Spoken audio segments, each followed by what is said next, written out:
presented by Champion Barbecue Supply, starts now. Hello everyone, and welcome to Week 8 of the Blitz, brought to you by Champion Barbecue Supply. District play for just about everyone this week as the postseason creeps closer.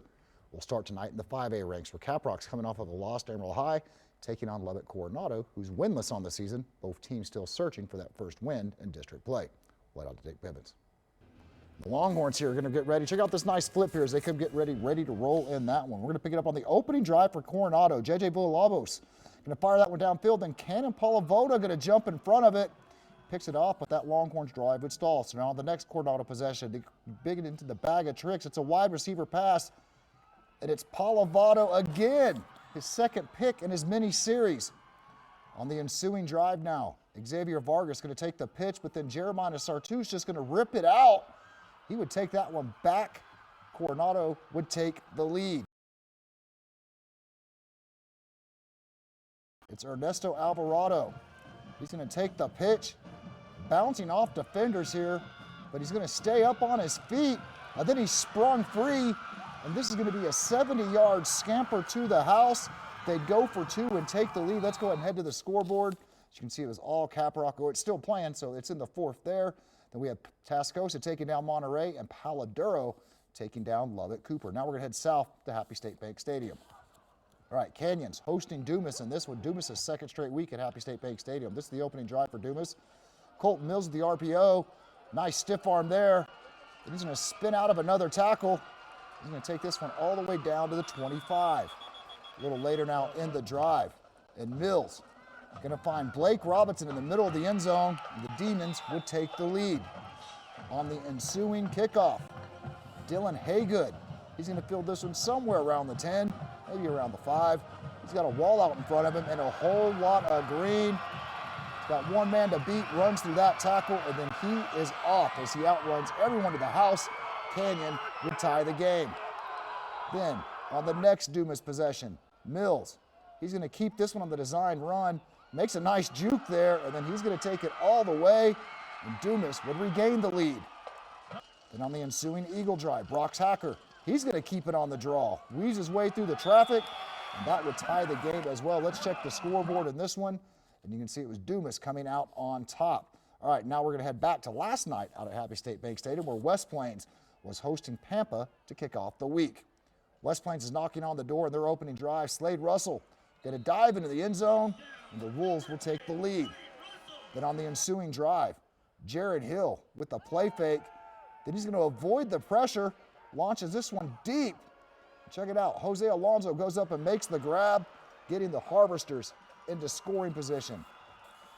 A few plays later now, Reese Waldrip going to plow behind his line, loses the ball but falls right on top of it. That would tie the game. Then on the ensuing kickoff, I feel like I'm repeating myself. This time it's Jinx Phillips. He's going to field it on a 10, and he's got a nice wall set up out in front of him. Breaks free, and then hits the gas for the sideline.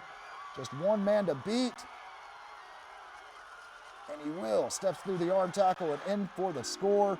Let's go ahead and head to the scoreboard. And that one you can see was all West Plains there, while Perryton, in a big shootout last night, they fall to Estacado. All right, now we're going to head west up Highway 60 to Hereford. We had a big crowd in Hereford. We're going to pick it up late in the second quarter. And the Raiders, they're going to go with the play fake here. Then it's going to be a handoff to Drayden Ray. And boy, they're not going to catch him. 73 yards to the end zone. That would extend the Randall lead to 21-0. And the Raiders defense is going to stand up strong here. Draven Patton and Mark Gallegos. They take down Kobe Goodlow for no gain right before the half. Let's check the score on that one. You can see it was all Randall as they get the shutout, while Borger falls to Liberty Cooper. Well, that wraps up the first quarter of the Blitz. We still have a whole lot more to come, including our game of the week. Go anywhere, you're watching the Blitz.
Welcome back to the second quarter of the Blitz. It's now time for our Game of the Week, brought to you by Aqua One. The Panhandle Panthers have been on a roll this season as they've shut out their last 3 opponents. They have a tough task with the West Texas High Comanches, who are 6-0 on the season and have dominated most of their games. Should be a good one. Right out to Stinnett. Game of the Week, presented by Aqua One.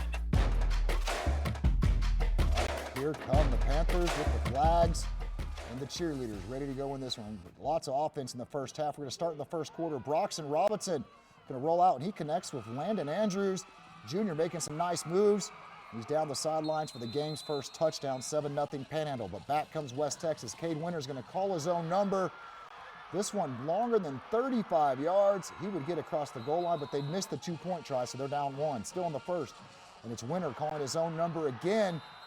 Now they would scamper out to a 12-7 lead. Then later in the first, it's Robinson with the keeper. He'll take this one down the left side, keeps fighting, and he's in. Panhandle regains the lead, 14-12. Now into the second quarter. Winters from 55 yards out. He'd keep this one as well, rumbling down the sideline and across the goal line for his third score of the first half. It was 20-14 at this point after a 2-point. But Panhandle would answer. Robinson, this is from 17 yards out. And he's in for another one. Panhandle will retake the lead. It was 28-6 Panhandle at the half. Let's check the scoreboard. And you look at, wow, 50-49 West Texas High.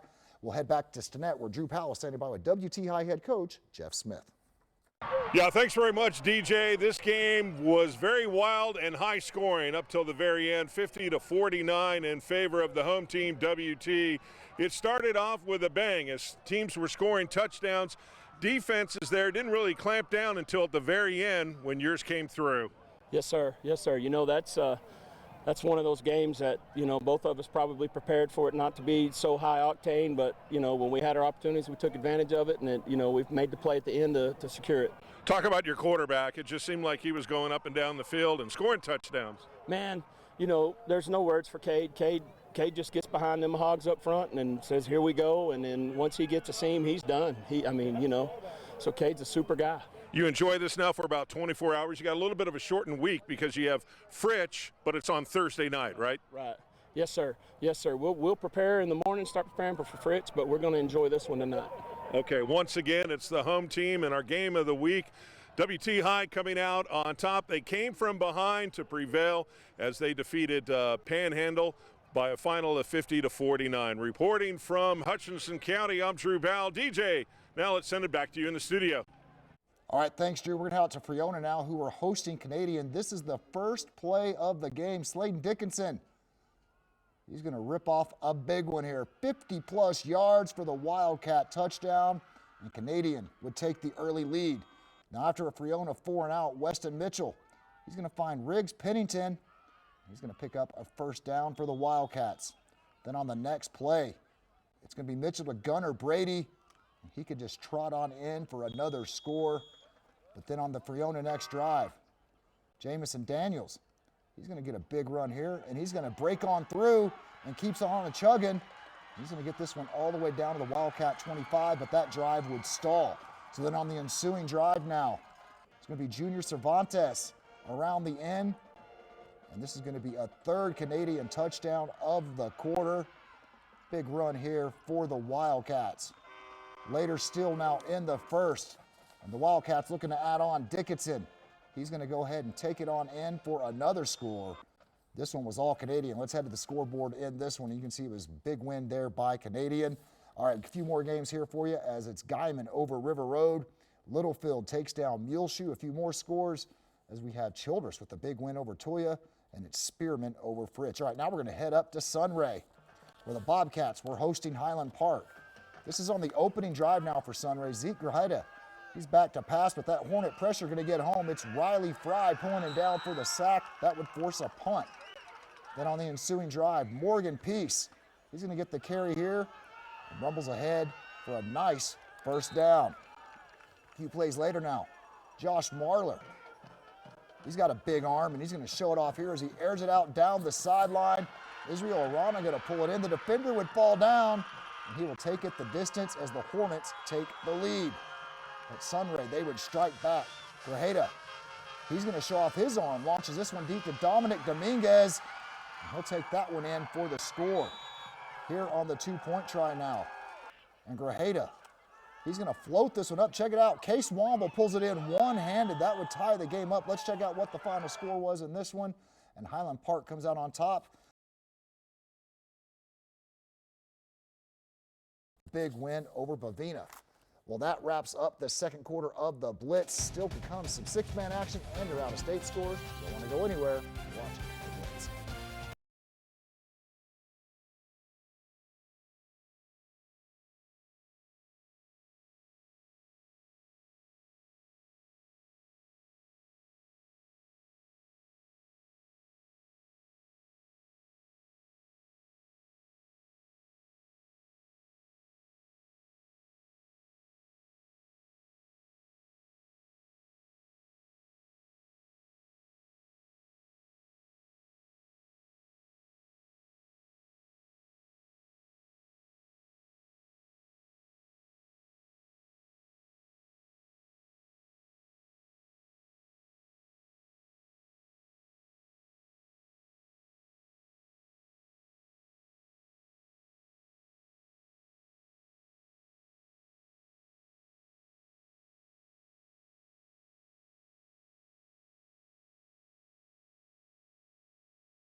Welcome back to the third quarter of the Blitz and a few more two-way games to get to. We're going to start out in Shamrock, who welcome Clarendon in town out in district play. All right, and here come the Irish. Nice little blow up there. And we're going to pick it up on the opening drive for Shamrock. Jace Moon, he's under pressure here. He's going to unload it into traffic. That's going to be deflected, and Creed Robinson's going to pick it off. He's going to set the Broncos up with some great field position. But now they're going for it on fourth down, as you can see on the yard marker there. And Caleb Herbert, he's going to go over the middle, and that one's going to be picked off by cross stand ball. Our shooter is eventually going to find him along the sideline right before he goes out of bounds. But, hey, that was a great interception there by Shamrock. But now it's fourth down for the Irish.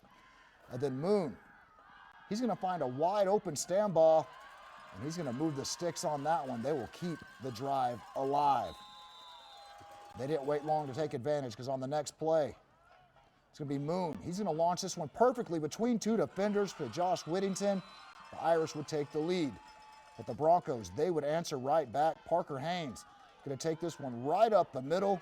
He plows it in the end zone. Clarendon gets on the board. Let's go ahead and check the scoreboard in this one. You can see it was Clarendon who came out on top. A few more scores to go through here as it's Wheeler taking down Memphis and Wellington over Quanah. All right, now we're going to head out to Claude for some six-man action. And they were hosting Boys Ranch. Got to love that, a horse running out to lead out the team. Here, Trapper Godfrey's going to take the pitch. He's going to fight his way all the way down to about the 1 yard line. And they would take advantage. Next play, Thomas Slack just going to follow his blocks right into the end zone, and Claude would take the lead. But the Rough Riders come storming back. Isaac Acosta, he's going to avoid the pressure, then floats this one up to Jacoby Gonzalez, and that would tie the game. The Mustangs, though, they would respond. They're going to hand it off to Slack. He pushes his way forward, and the Mustangs move back in front. Then the next clawed possession, they're knocking on the door again. Surprise, it's Slack again as he punches his way in. Let's go ahead and check the score in this one. And you can see it was all clawed, and as they get the big win there. A few more scores. We have White Deer over Wildorado. Happy takes down Cress. Nazareth with a nice win there over Spring Lake Earth. It's Valley over Lorenzo. Then we have Silverton. Ooh, what a game there. Silverton falls to Petersburg. Follette with a big win over Groom. And then finally we have Headley getting the shutout. All right, now Oklahoma played most of their games last night. Let's go ahead and check those scores. You can see it was Boise City getting the win there over Ringwood. Then we have Hooker falling to Fairview. Thomas Fay takes down Texoma. It was Turpin falling to Laverne, and Tyrone with a good win over Balco Forgan. All right, now let's head to the land of enchantment, where it was Hobbs. They lead Clovis right now in the third. Big win there for Logan as they get the shutout. We have Clayton getting shut out, and then it's Tucumcari trailing Santa Rosa. All right, now it's time for our Play of the Week, brought to you by Glass Doctor. Play of the Week, presented by Glass Doctor. When you have 2 kickoff returns for one night, you know one of them is going to be the Play of the Week. We went with last night's. This is West Plains' Jinx Phillips. He's going to field that one on the 10, following the wall in front of him. He would break free, heading to the sideline. He would take it in, I should say, for a 90-yard score as West Plains won the game in convincing fashion. Congrats to Jinx Phillips and the West Plains Wolves for a great play. We'll wrap up the show this time out.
Promotional consideration provided by the following.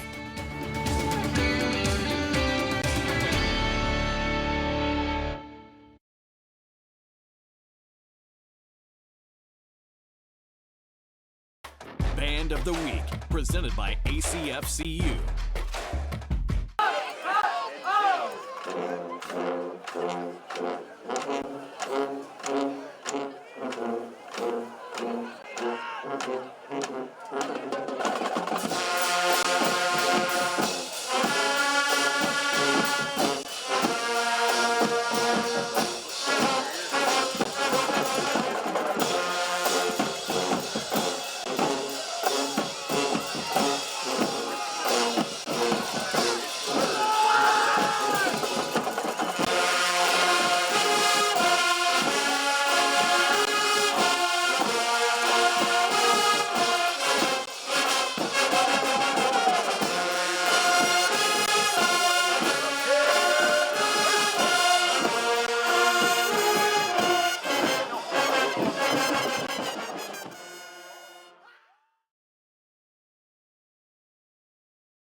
Welcome back to the fourth and final quarter of the Blitz, and you've just heard from the Dumas Demon Marching Band. It's under the direction of Rebecca Carter, James Carter, and Heather Seward. We'd like to thank ACFCU for bringing us the sounds of Band of the Week each and every week. Well, it's another big day of college football tomorrow. Here in Canyon, it's the 37th Wagon Wheel game. Eastern New Mexico comes to Bain Schaefer Buffalo Stadium. Then it's the usual SEC triple header right here on ABC with some big matchups as LSU takes on Vanderbilt. Ole Miss versus Georgia in the afternoon, and the nightcap has the Tennessee visiting Alabama. Also, Texas A&M heads to Arkansas. Corbin will be watching that one. Texas is on the road at Kentucky, and then it's a big one for Texas Tech as they hit the road to take on Arizona State. No tortillas, please.